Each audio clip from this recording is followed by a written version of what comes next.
Salam əziz izləyicilər. Demək, aprelin 4-ü 2025-ci ildə Güvən nəşrlərinin blok fənləri üzrə keçirdiyi sınaq imtahanının suallarının izahlarına baxaq. Videonu bəyənməyi, kanala abunə olmağı unutmayın.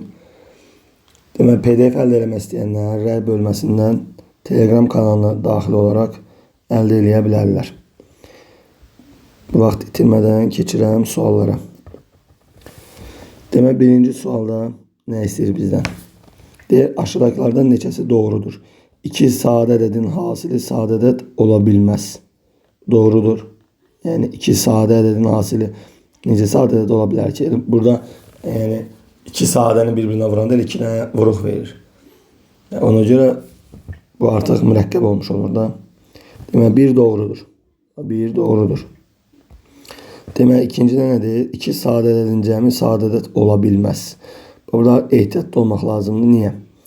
Ola bilməz desə, yəni bu heç vaxt ola bilməz mənasındadır. Burada biz bir dənə ödəməyən tapsaq artıq təklifi yanlış olmuş olur. Məsələ belə götürürəm də 2 ilə 11 götürürəm. Baxın, bu da sadədir, bu da sadədir.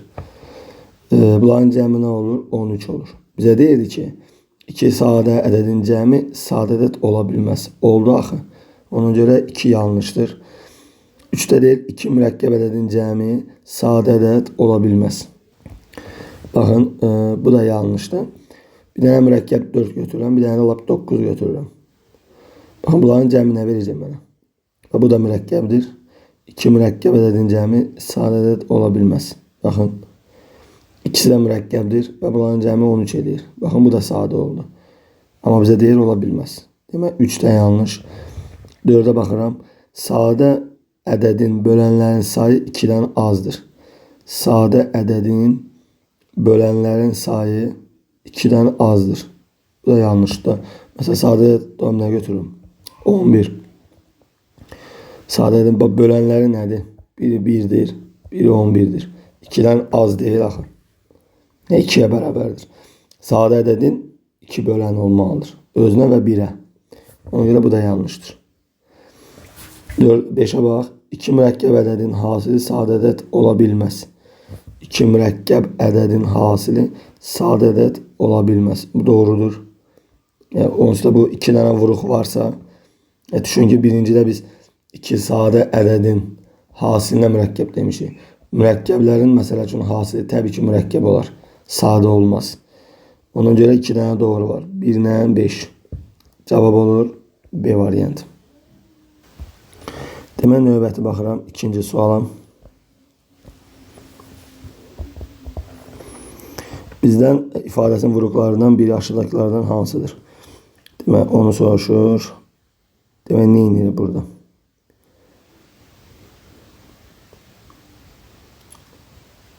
Demək, baxın. A kvadrat çıx 2A üstəgəl 1'i 1'e qruplaşdırıram.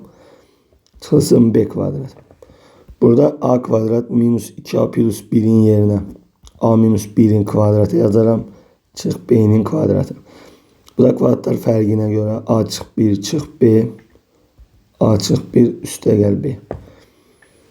İndi deyir, aşağıdakilərdən hansıdır? A çıx B üstəgəl 1 yoxdur. Amma A çıx B çıx 1 var. E variantı. Növbəti baxıram 3-cü suala.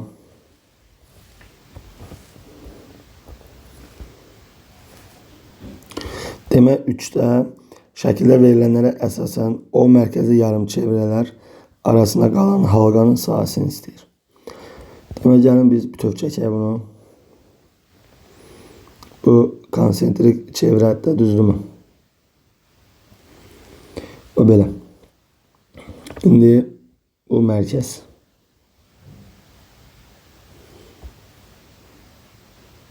Bura rənglənib.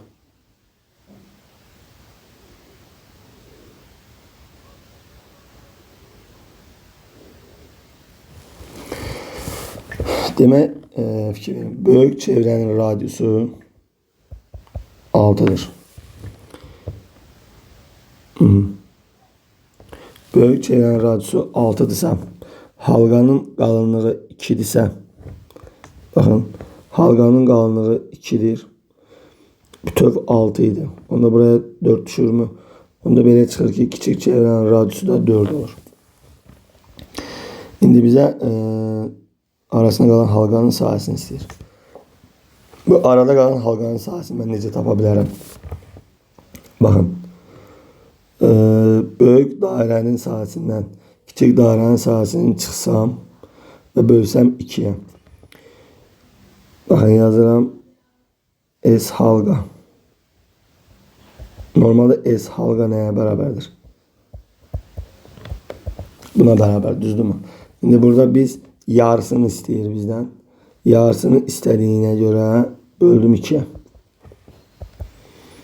Demək, pi vurulsun.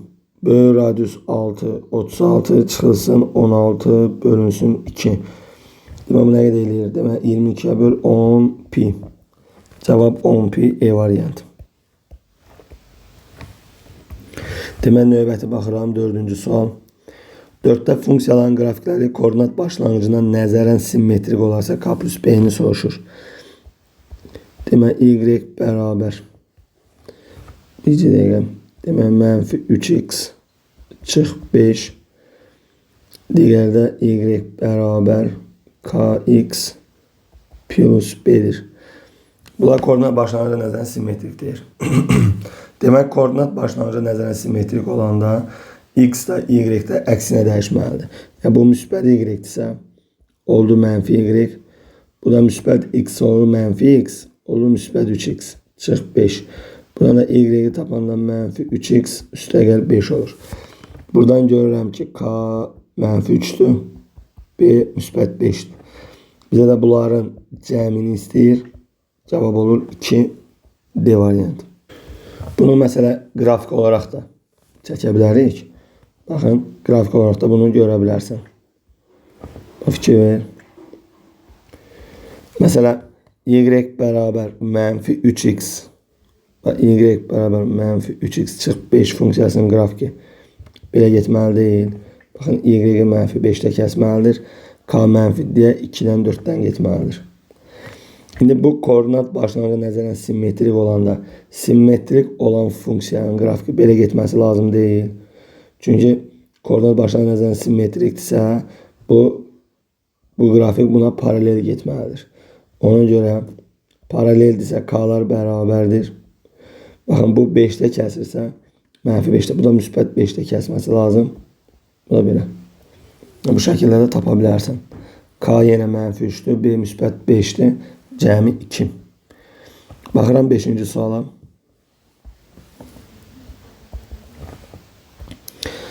Limit x yaxınlaşır 0'a sinus x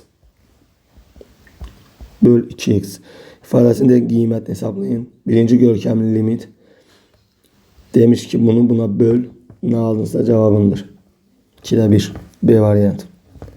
Normal rəsmi qayda belədir də. Belə yazmalısan onu sən. Sinus x. Baxın, 2x deyil. Normalde biz buna birinci görkəmli limit deyirik. Bu birinci görkəmli limit budur. Bu 1'ə bərabərdir. 1'i də vurursan 2'də 1'ə 2'də 1 olur. Yəni o qaydaya əsasən deyirik. Dərəcələri böl, yaz. 6'ya bax. Median tap deyir. Median nə idi? Artan sırayla düzürəm. 0, demək 2, 3, 5, 11, 12. Düz oldu. 0, 3. 0, daha doğrusu 0, 2, 3, 5, 11, 12. Ədədlər neçə dənədir? Ədədlər 6 dənədir. 6 dənə olanda hər iki tərəfdən ortada duran 2 ədədi topla 2'ye böl. 3'dən 5 8, 2'ye böl 4. Demək, median 4 olur, B variantı. Növbəti baxıram 7-ci sual. Bir riyaziyyat sualının Kənanın həll etmə ehtimalı 6'da 5, Elmarın həll etmə ehtimalı 4'da 3'dür. Bu sualı Kənan və ya Elmarın hər hansı birinin həll etmə ehtimalını tapın. Baxın, şərtdə nə deyir? Və ya deyir. Və ya deyirsə, onda burada nə olmalıdır? Ehtimallar toplanmalıdır. Ya Kənan və ya Elmar həll edəsin deyir. Təbii ki, toplama. Bizə desək Kənan və Elmarın həll etmə ehtimalı, onda vurardıq.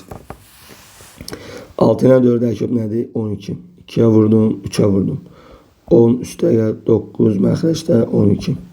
Bu da olur 12-də 19 mu olur?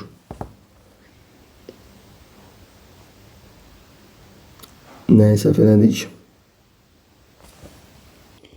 Bir dəqiqə üzrü sən. Ehtimal təbii ki, birdən böyük ola bilməz.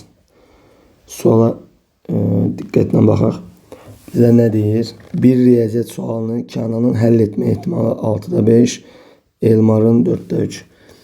Demək, Kənan 6-da 5 həll etmə ehtimalı var. Elmarın da 4-də 3. Bizə deyir ki, bu sualı Kənan və ya Elmarın hər hansı birinin həll etmə ehtimalı. Baxın, hər hansı birinin həll etmə ehtimalı nə deməkdir? Demək, fikir verin, burada nə edə bilərik? Yəni, əslində bizdən nə istəyir bilirsinizmi? Yəni, ən az birinin həll etmə ehtimalı. Yəni, ikisindən biri həll eləsin və yaxud da ikisi də həll edə bilər. Yəni, biz, belə deyək də, nəyi istəmirik? Biz ikisinin də həll etməməsini istəmirik. Yəni, ikisi də həll etməməlidir. Məsələn, 6-da 5 həll edirsə, həll etmə ehtimalı, etməmə ehtimalı 6-da 1 deyil, digəri nədir? 4-də 1'dir. Baxın, ikisinin də həll etməmə ehtimalını tapmaq üçün 6-da 1 vur 4-də 1 nə qədər edir? 24-də 1. Baxın, ikisi birlikdə, yəni heç birinin həll etməmə ehtimalı budur. Mən də ümumidən bunu çıxsam, geriyə nə qalır? 24-də 23. 24-də 23 bilirsiniz nə deməkdir? Ya baxın, ya Kənan həll edir, ya Elmar həll edir və ya ikisi də həll edir. Baba, hər hansı birinindir və yaxud da ikisi birlikdə. Ya, bu deməkdir. Ona görə nə etdim? İkisinin də həll etməmə ehtimallarını tapdım. 24-də 1. Ümumidən çıxanda qalır 24-də 23. Belə də tapa bilərsən, belə də gedə bilərsən. Tutalım ki, deyirəm ki, Kənan həll etsin, Elmar həll etməsin. Bunun etmə ehtimalıdır, Elmarın etməmə ehtimalı. Sonra Kənan həll etməsin, Elmar həll etsin, bir də ikisi də həll etsin. Və bunlar nə olur? Ayrı-ayrı toplanır və ya məsələsinə görə. Artıq bu da yenə hesablasaq görəsiniz ki, 24-də 23 alırsınız. Cavab A olur.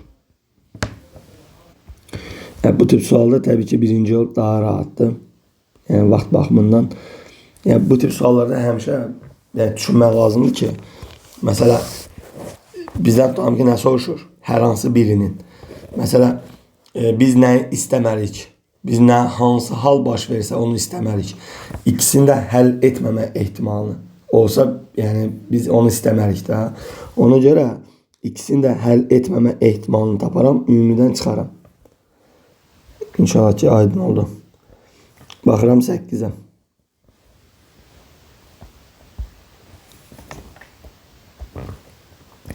...24 metr kvadrat 12 saate boyayan işçi 18 saate neçə metr kvadrat divar boyayar? Sağda sual. 24 metr kvadrat 12 saate deyir 18 saate nə qədər boyayar? İndi bax 12 saate bu qədər boyayırsa zaman arttığına göre tabii ki iş de artır. Ona göre düz asılıdır. X beraber 24 vur 18 bölü 12. Bu olacak 36. D variantı. Növbəti baxıram 9'a. X, Y, Z birdən fərqli natural ədədlərdir. X'in qüvvətində demək LG Z bölünsün Y beraber Z olarsa Y aşağıdakilerden hansına beraberdir? İndi baxın burada nə edirəm? Bax, loqaritmi tənliyə görə qüvvətdə nə varsa o bərabərdir. Loqaritma, baxın bu gedir əsasa, X əsasdan Z. Buradan da demək Y tapmalıyım, düzdürmü? Y bərabər nə qalır? Elge z bölünsün logaritma. Demek burada ne oldu? X əsasdan z. İndi fikir ver. Biz y'yi tapmalıyıq. Baxın. Elge z'dir də, düzdürmü? Elge nə deməkdir? 10 əsasdan deməkdir. Mən istəyirəm ki, bunu yeni əsasa gətirim. Yəni x əsasına gətirmək istəyirəm. Elge z'in yerinə logaritma x əsasdan z bölünsün logaritma x əsasdan 10 yaza bilərəm də. Bax, bunu elge z'in əvəzinə yaza bilərəm. Bir də vurulsun. Məxrəcdə logaritma x əsasdan z var. Bunlar da gedər. Qaldı y bərabər 1 bölünsün logaritma x əsasdan 10. Bunu da tərsini düşünsək, elge x deməkdir. Cavab olur C variantı. Növbəti baxıram ona. Demək, onda nə deyir? Əlaçı şagirdlər sinifin 80%-ni təşkil edir. Əlaçı olmayan şagirdlərin sayı 4 olarsa. Demək, şagirdlərin sayı x olsun. Baxın, əlaçı 80%, %80, 5'te 4 x'sa, əlaçı olmayan nə qədərdir? 5'te 1 x'tir. Mənə də şərtdə deyir ki, əlaçı olmayan şagirdlərin sayı 4'ə bərabərdir. Buradan x'i 20 olduğunu görürəm. Əlaçı şagirdlərin sayını istəyir. Onda nə qədər əlaçı şagird var? 16 şagird. A variantı. Növbəti baxıram 11'ə. Aşağıdakı deyil ədədlərdən hansı ən böyükdür? Demək, aşağıdakı ədədlərə baxaq. Nədir o? -2/4'dür. Bu olur 16. B'də -2/5 elə -32 deməkdir. 2'nin kubu 8 deməkdir. -2/7 qüvvət təkdir. Mənfi çıxdı. -128. E'də də demək nə olur? 1/2/7. 128'də 1 deməkdir. Bizə də ən böyük istəyir. Ən böyük hansıdır? 16 A variantı. Növbəti baxıram 12'yə. A parametrin hansı qiymətində tənliyin kökü 1'dir. Tənliyin kökü 1'dirsə, aparıb x'in yerinə 1 yazaram, A'nı taparam. 3A çıx 7 bərabərdir 1 çıx 2. 3A bərabərdir. Demək, -1 üstəgəl 7 olur. Buradan da 3A bərabər 6 olur. A olur 2. Bizdən də A'nı istəyir. Cavab olur B. Növbəti baxıram 13-cü sual. Deyir nöqtələrindən eyni məsafədə olan nöqtələr çoxluğunun tənliyini yazın. Baxın, nöqtələrindən eyni məsafədə olan nöqtələr çoxluğunun tənliyini yazın. Demək fikir verin, baxın bu sual necə həll edirik.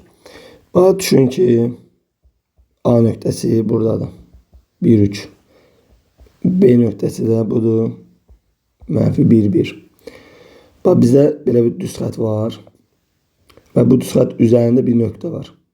Baxın, bu A nöqtəsindən buraya qədər məsafə ilə B nöqtəsindən buraya qədər məsafə nə olmalıdır? Bərabər olmalıdır. İndi bu nöqtənin də koordinatlarını bilmirəm. X, Y deyirəm. Demək ki, buradan bura olan məsafəni tapmaq üçün nə etməliyəm mən? Demək, x çıx 1'in kvadratı üstəgəl y minus 3'ün kvadratı. Normalde kökün altıda da bilirsiniz. Bu bərabər olmalıdır. Buradan bura olan məsafə. Kök altında demək x plus 1'in kvadratı üstəgəl y minus 1'in kvadratına. Buradan bura olan məsafəni bu məsafələr nə olmalıdır? Bərabər olmalıdır. Çünki deyir, eyni məsafədə olan nöqtələr çoxluğunun tənliyini istəyir. Sağ-sol kvadrata yüksəltsək, köklər gedər. Köklər getdi. İndi bu kvadratları açsaq, x kvadrat minus 2x plus 1, y kvadrat minus 6y plus 9. Bu da x kvadrat 2x üstəgəl 1, y kvadrat 2y plus 1. X kvadratlar gedər, y kvadratlar gedər. Demək, mənfi 2x burada, bu da sola gəlsə olur mənfi 4x, mənfi 6y, bu da sola gəlsə müsbət 2 eləyir, mənfi 6 müsbət 2, mənfi 4y, demək 1 ilə 9 elədi 10, buradan da 1 ilə 1 də 2, keçdi mənfi 2. Hər tərəfi 2-yə bölsək, bu olur mənfi 2x. 2-yə bölməklə 4-ə bölək. Ondan 2 çıxanda 8 edir onsuz da. Hər tərəfi 4-ə böl. Mənfi x çıx y üstə gəl 2 bərabər 0. Buradan da y tapıram. Mənfi x plus 2. Və belə. Cavab olur B variantı. Başqa, yəni daha sürətli həll necədir? Məsələ 1, 3 nöqtəsi verib, düzdürmü? Bu yazılı versiyadır. Baxın, siz buradan başa düşməlisiniz ki, bunların orta nöqtəsi bizim axtardığımız tənliyin üzərində olmalıdır. Başa düşdünüz? Bunların orta nöqtəsi bizim axtardığımız düz xəttin üzərində olmalıdır. Bunların orta nöqtəsi nədir? Mənfi 1-dən 1 eləyir neçə? 0, 2-yə böl 0, 1-dən 3, 4, 2-yə böl 2. Demək, bizim bu 0-2 nöqtəsi bu variantlardan birində ödəməlidir. Bu da harada ödəyir? Yalnız B-də ödəyir. Yəni, bu şəkillərdə variantla da sürətli işləyə bilərsiniz. Amma variantla işləmək, yəni həll yolu deyil, məlum məsələdir. Həll yolu birinci dediyim qaydadır. Bunun qrafiklə də görmək olar. Qrafiklə də həll eləyə bilərik.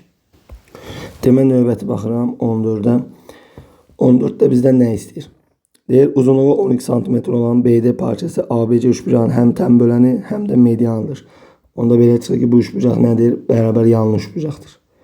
Çünki median tənbölən üst-üstə düşübsə, demək ki, bu bərabər yanlıdır. Eyni zamanda nədir? Hündürlükdür. Demək, uzunluğu 12 olan BD parçası. Demək, bu 12 imiş. Həm tənbölən, həm də mediandır. DBC üçbucağın perimetri 35'dir. Demək, baxın, bunun perimetri 35. ABC üçbucağın perimetrini istəyir. Demək, bərabər yanlı olduğuna görə x yazıram. Burada y yazıram. İndi DBC'nin perimetrini tapaq. Demək, x üstə gəl y üstə gəl 12 bərabər 35'ə. Buradan alıram ki, x plus y bərabər nəyə? 23'ə. Bunu buradan gördüm. Bizdən nə istəyir? ABC'nin perimetrini istəyir. ABC'nin perimetri nədir? 2x üstə gəl 2y-dir. 2'ni çıxartsam x plus y vurulsun 2 olur. X plus y 23'dür. 2'ni vurdum 23'ə oldu 46. 46 cavabı D variantı. Növbəti baxıram 15'ə. İfadəsindir, qiymətini hesablayın. I xəyali vahiddir. Demək, biz bilirik ki, i kvadrat mənfi 1 deməkdir. I kubu mənfi i deməkdir. I üstü 4 1 deməkdir. Düzdürmü? I kubunun yerinə mənfi i yazıram. I üstü 4'ə 1 yazıram. I üstü 5'ə i yazıram. Qüvvəti 4'ə böl, qalanı götür. 6'nı 4'ə bölürəm 2 qalır. I kvadrat nə deməkdir? Mənfi 1 deməkdir. Buradan mənfi 1 ilə 1'lər gedir, i'lər gedir. Cavab olur nə? 0 C variantı. Növbəti baxıram 16'ya. Demək, 16'da nə istəyir məndən? Paralelogramın tərəfləri 14, 7'dir. Bu paralelogramın hündürlüklərindən biri o birindən 5 cm böyük olsa sahəni tapın. Demək, bizdə belə bir qaydamız var da. AHA bərabər BHB. İndi paralelogramda biz bilirik ki, böyük hündürlük kiçik tərəfə çəkilir. Məsələn, bura 14'dür, bura 7'dir. Hündürlüyün biri budur. Bir də budur. Mənə deyir ki, paralelogramın hündürlüklərindən biri o birindən 5 cm böyükdür. Kiçik olan budur. Böyük olan budur. Böyük hündürlük kiçik tərəfə çəkilir. Buradan da sahə üstünə görə bunların hasilləri nə olmalıdır? Bərabər olmalıdır. Bunlar deyir, burada 2 qalır. 2x bərabər x plus 5'ə, x bərabər 5'ə. Səhədə sahəni istəyir. Demək, s bərabər elə 14x sahəni verir. 14'ü 5'ə vur 70. 70 B variantı. Növbəti baxıram 17'yə. Y bərabər x kvadrat əyrisi xətlərlə məhdudlanmış sahəni hesablayın. Və demək, burada nə edirəm? Bir dənə koordinat sistemi çəkirəm.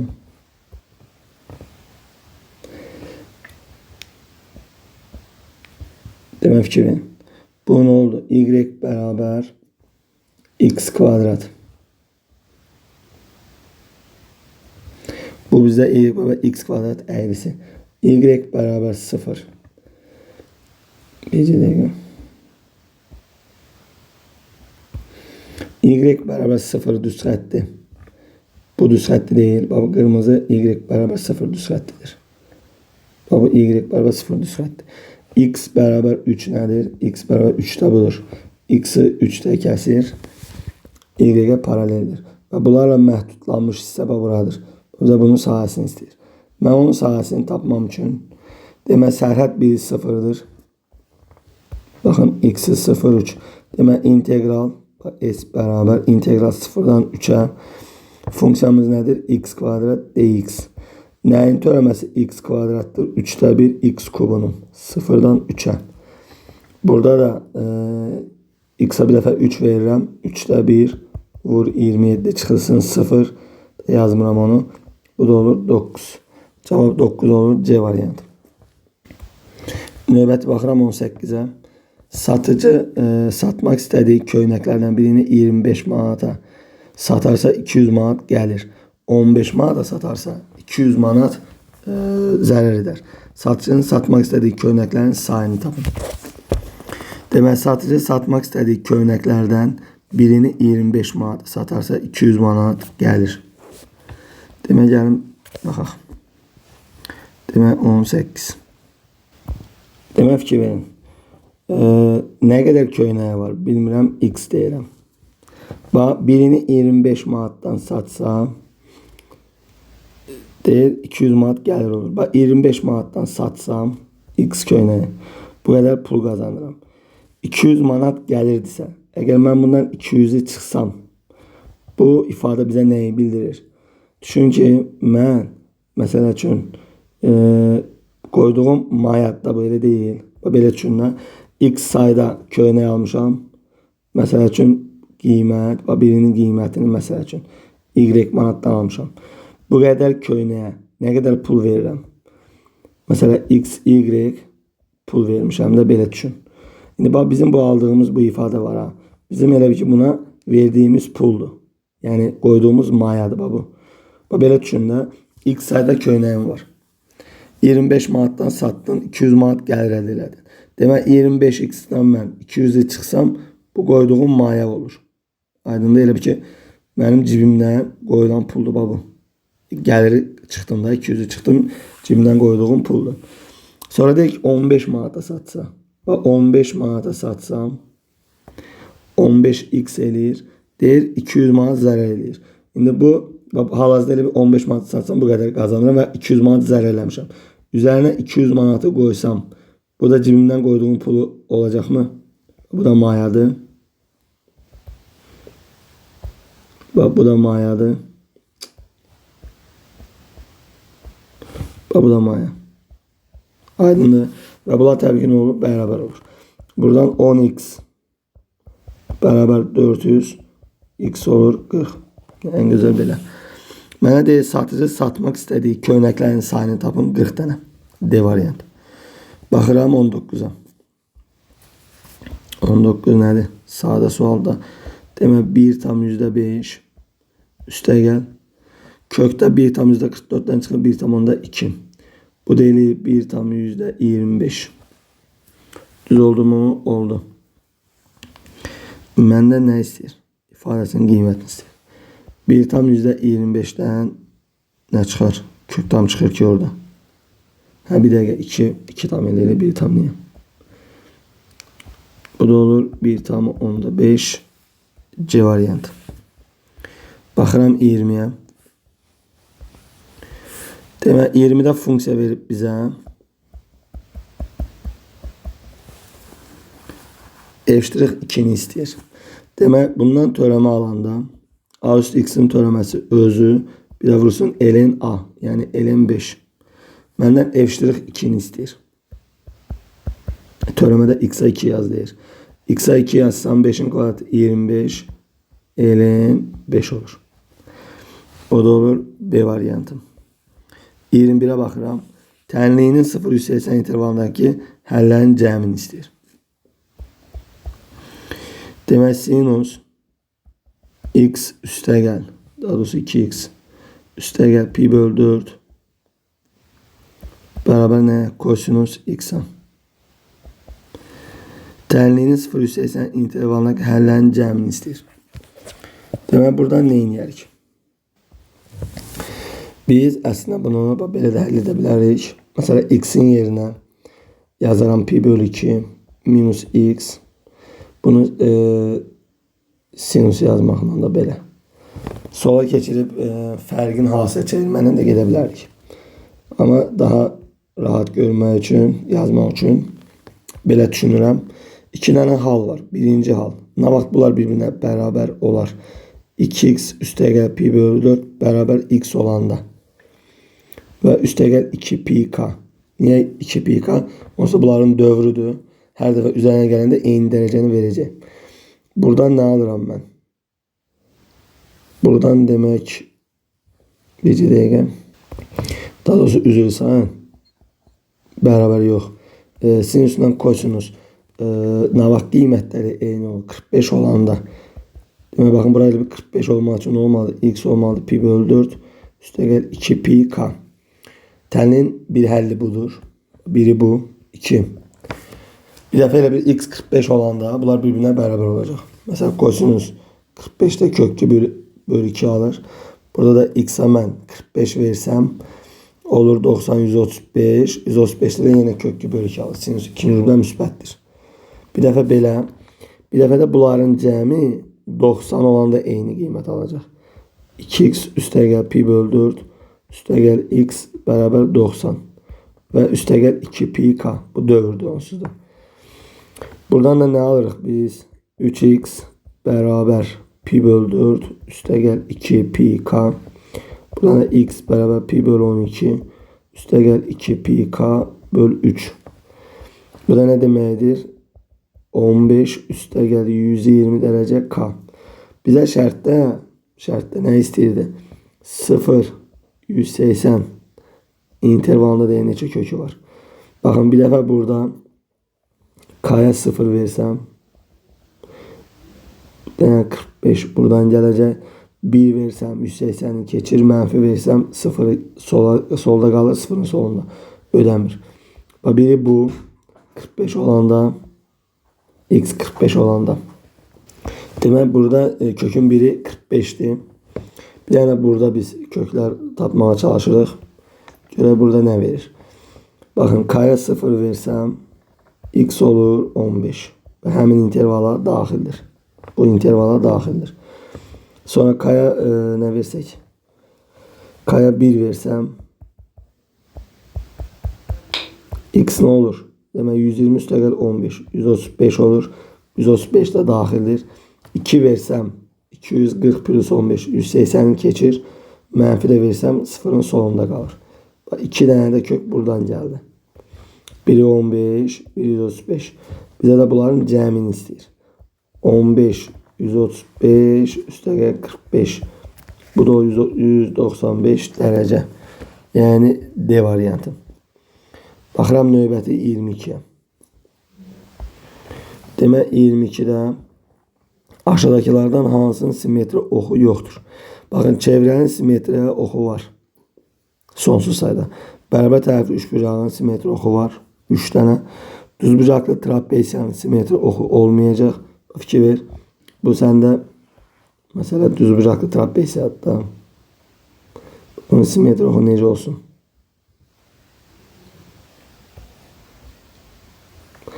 Mesela mən bunu hardan, mesela buradan kəssəm, qarşı üzlər üstə düşmür axı. Belə də kəssəm olmur. Yəni, mümkün deyil. Bunun simetri oxu yoxdur yəni.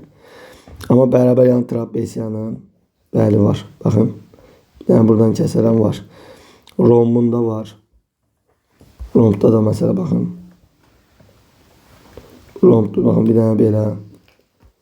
Bir dənə belə. Bir dənə belə var. 2 dənə. Yəni burada cavab nə olur? C variantı. Növbəti baxıram 23'ə. Euler Venn diaqramında birləşmədə olsun, deyir, kəsmədə olmasın. Baxın, birləşmədə olub kəsmədə olmayan nə deməkdir? Bura sayılmır. Birləşmə və kəsmədə yoxdur da bu. D sayı demək 2, 4 dənə burada, 3 dənə burada. Nə qədər? 7 dənə. Cavab olur 7.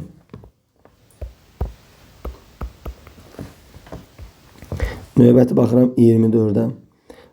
Bərabərsizliyi ödəyən ən böyük tam ədəd neçədir?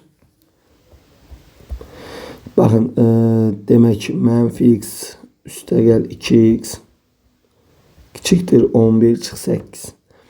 Bu da olur x kiçikdir 3'dən. En büyük tam menfi sonsuzluktan 3'e. En büyük tam ədəd ne olur? 2. Növbəti baxıram 25'ə. Deyir 3 qırmızı. Baxın, qırmızıdan 3 dənədir.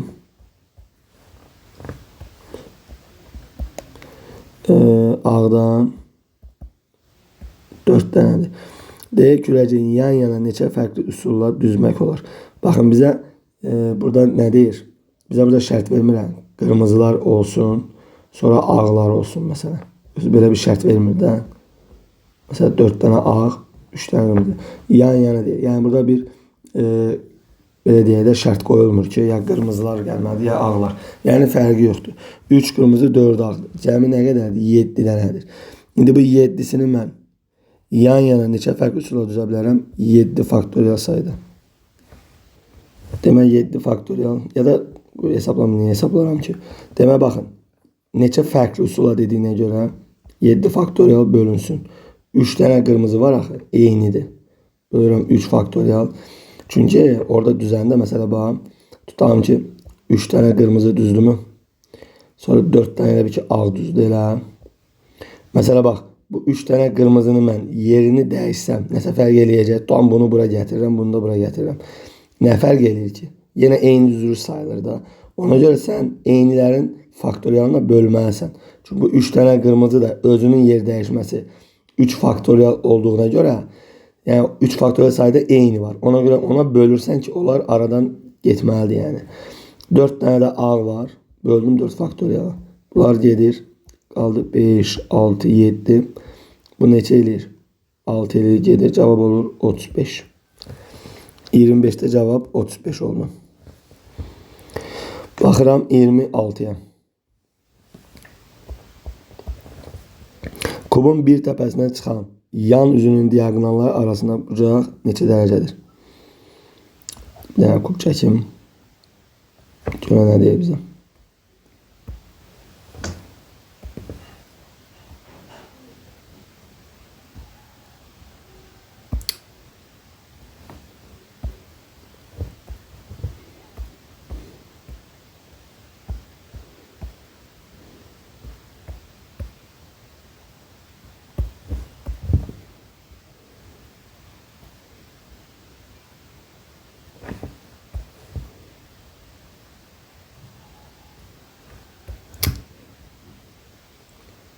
Dirəşibi məndən. Bu olsun bizdə kub. Deyək, kubun bir təpəsindən çıxan yan üzünün diagonalları arasında bucaq. Bax. Məsələn, yan üzün biri budur.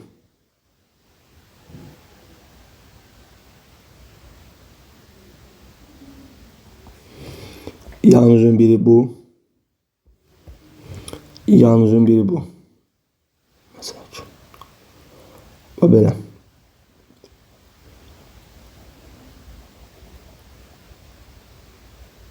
İndi nə deyir? Bu yan üzlərdir. Deyək, kubun bir təpəsindən çıxan yan üzünün diagonalları arasında bucaq. Sən nə istəyirsən? Hə? Bu təpədən çıxan diagonal. Bu. Bir də bu. Bunların arasındakı bucağı istəyir. İndi fikir ver. Bu da a kök 2'dir. Bu da a kökte 2'dir. Bilinen yani yalnız kvadrattır. A olan da a kök 2 olur. Yaxşı, bir tane de oturacağının diagonalını çəkirəm. Bu da a kök 2'dir. İndi qulaq as. Onu silirəm. Burada gördüğün Burada gördüğün bak bu. Beraber tərəfli üçbucaq oldu mu? Orada gördüğün bak bu. Tabii ki beraber tərəfli üçbucaqdır da. Düzdür. İndi beraber tərəfli üçbucağın tərəflər arasında bucaq 60 derece olmuş. Bu da 60'tır. Bu da 60'tır.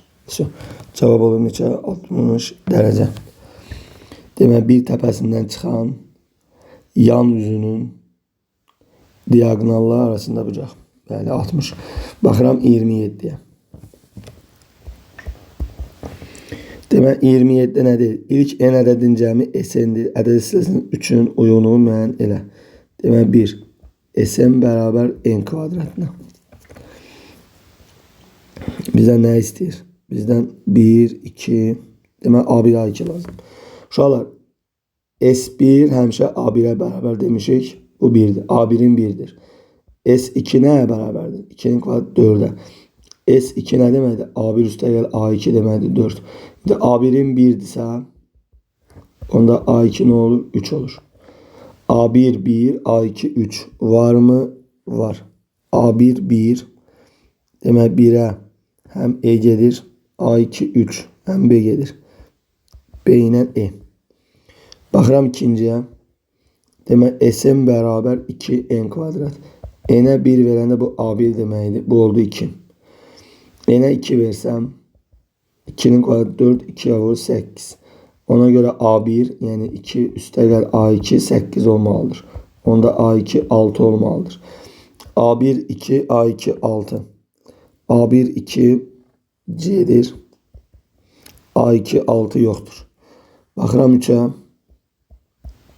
SN bərabər 3n kvadrat. N'ə 1 versəm A1 deməkdir 3. 2 versəm 12. Buradan A1 yani 3 üstəgəl A2 bərabər 12 olur. A2 də 9 olur. Var mı? Yoxdur. 3'ə də oldu A1 3 A variantı. 1'ə B E, 2'ə C, 3'ə də nə oldu? A. Növbəti keçirəm 28-ci sual. Ətraflı həll tələb olunanlar da bunlar. Demək 28. Fx verilib bizdə nə? Fx verilib x kvadrat çıx 9. Jx verib 2x plus 1. Olarsa məndən f jx funksiyasının qrafikinin apsis oxunun kəsdiyi nöqtələrin apsislərini tapın deyir. Mən birinci gedən bu mürəkkəb funksiyanı tapaq. Demək f funksiyasında mən x yerinə jx yazmalıyam. X'in yerine jx yazmam lazım. Gəlirəm burada x'in yerine yazıram 2x plus 1 kvadrat çıx 9. Bu olur 4x kvadrat. Üstəgəl 4x plus 1 minus 9. Düz oldu mu? 4x kvadrat üstəgəl 4x minus 8. Bak bizim bu funksiya budur. Bizim bu funksiyada grafikinin apsis oxunun kəsdiyi. Apsis oxunu kəsirsə bu nə olur? Y 0 olur mu? Ona göre 4x kvadrat üstəgəl 4x minus 8'i bərabər edirəm 0'a.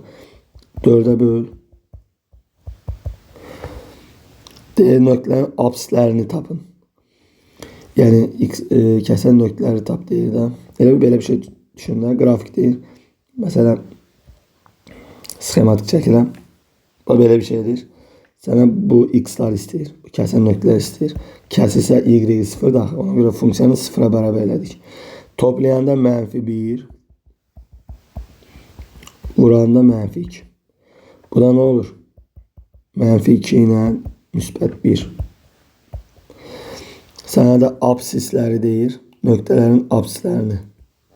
-2, 1 olur. Baxıram 29'a.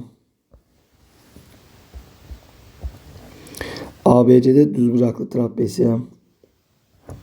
Çəkim trapesiyanı.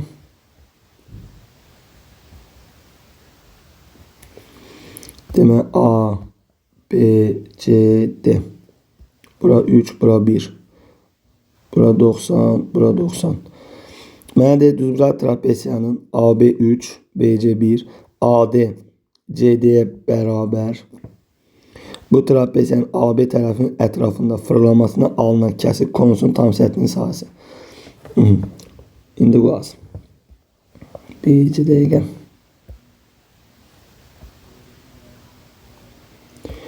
Bax düşün ki, eynisinin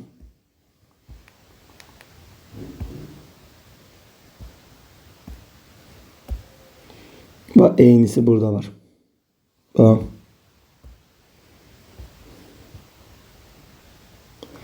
Mesela buradan çəkim belə. Bax AB ətrafında dedi də biz elə. Hə. Bax eynisi burada var. Bax eynisi elə bir ki, burada cızılır da. Bax belə bir kəsik konus əmələ gəlir burada. Belə bir kəsik konus. Baxın biz buradan bunu tapmamız lazım. Yəni doğrulanı bilməmiz lazım. Onu necə tapırıq? Bunları silim. Bax düşünək ki, bura x'dir, burada x'dir. Buradan bir hündürlük çəkdim. Bura 1'dirsə, bura oldu x minus 1. Burada 3. Bax burada bir Pifagor qrup düzbucaqlı üçbucağa görə x'i tapa bilərik də. X minus 1'in kvadratı 9 bərabər x kvadrat.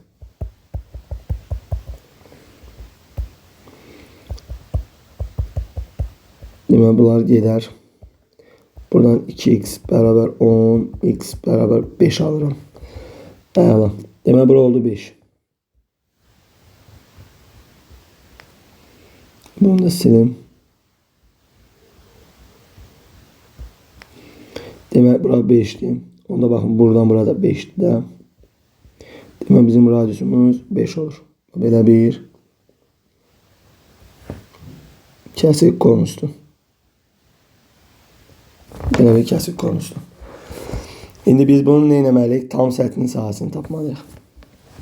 Baxın tam səthinin sahəsi S tam bərabərdir. 2 dənə oturacaq varmı? Var. Böyük oturacaq. Pi r kvadrat. Demək radius 5'dir. Oldu 25 pi. Üstə gəl. Bir dənə nə var? Kiçik oturacaq var. Onun da radiusu 1'dir. O da oldu pi. 1 pi. Üstə gəl.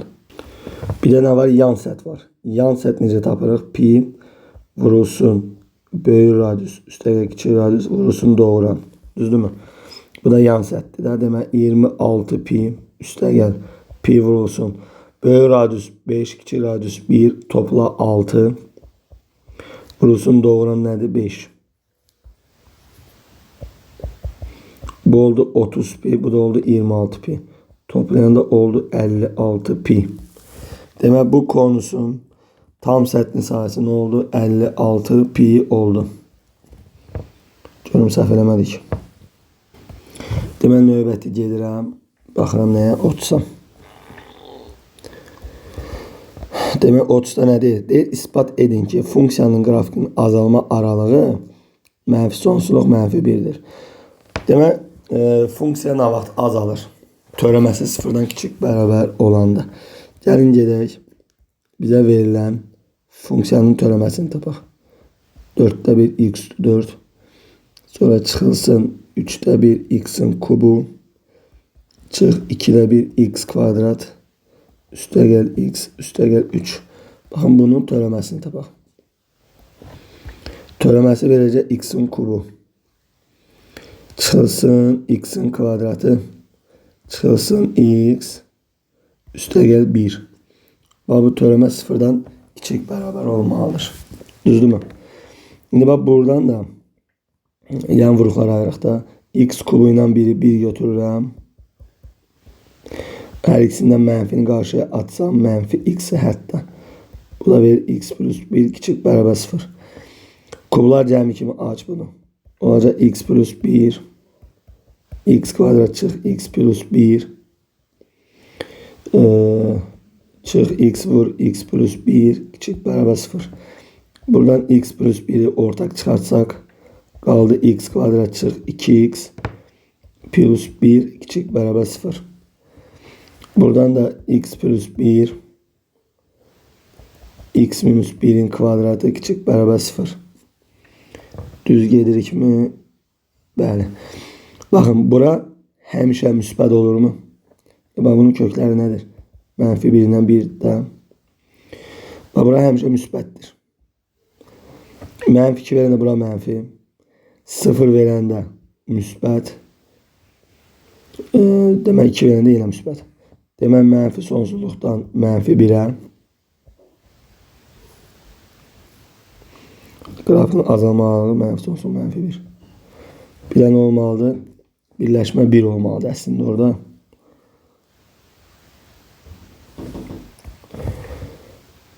Bir də birləşmə əslində bərabərsin həlli belədir. Sadəcə bizdə aralıq istədiyinə görə təbii ki, buranı götürürük. Yəni, çünki bu qiymətdir də, bir qiyməti. Bu bərabərsinin həllidir. Amma aralı olaraq mənfi sonsuzluq mənfi 1 olmuş olur. Yəni, isbatda ümumiyyətlə fərqli yollar çox olur. Yəni, hamı bir yolla gedə bilər. Əsas odur ki, getdiyiniz yol doğru olsun. Sağ olun, hər birinizə uğurlar. Növbəti sınaqlarda görüşənədək.